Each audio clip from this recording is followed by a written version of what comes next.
on Rigathi Gachagua. After maybe I want to refresh the memory right. Until say more watching ni yen managolemo. Emma kick in the kid by definitely king opposition on Cleophas.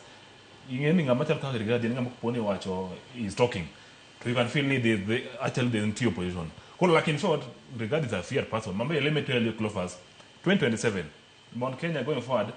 Kara maybe expect ni jinyalo neno regard the struggle in a different way. Ni mar jitimo development. Maga siasa. Nti mage peace mage ben route someone is very a schema.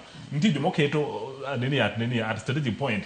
But because of a killer point in Cleophas, they do a defection, mass defection. Because man, the way man to be weekend regard, but deep down, we both know, we all know, regard will be a very big factor in 2027. Quite beyond this kind of an aspect, I believe, can I very sure, ne high chance, ne gima timara ne sirikal longeyo.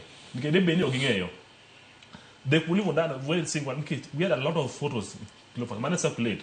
Man sending an animal or back or batiagas, even pictures are there, they could see them. Serikali company maybe gimoro better stage managed. What we know was stage managed NRS Marco in Koimburi.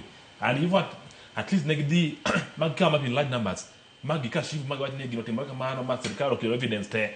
Why are these other ones from demonstration, from maybe church tears? Maybe let me say man definitely in siasa, but there's a chance serikali motimogini. Maybe get money churches want at least or scare going forward was not a church. Because then cause a lot of discomfort to the government.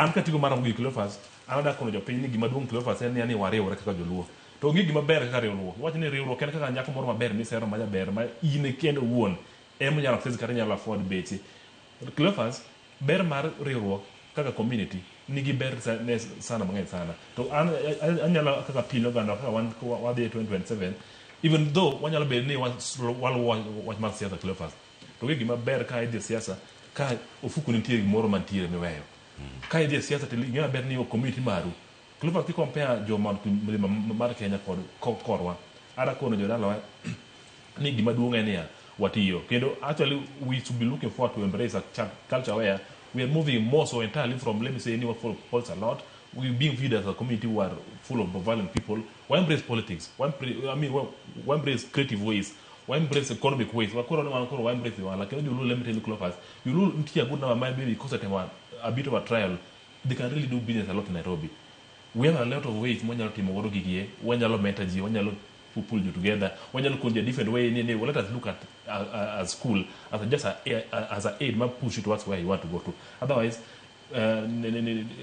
Gimaduma we not even shy away from talking about any kaka jalu kaka pin makalu kwa di as a team bele kuwe Gimaduma eno bedu kanyakla kendo ati toward the common goal man keep legacy mar Jacom kendo keep legacy of the community kama Elino kwa tieko ingene on the issue mar kanisa ne monji mar kanisa kwa record siasa it is not the first time the church is facing challenging issues video siasa the greatest massacre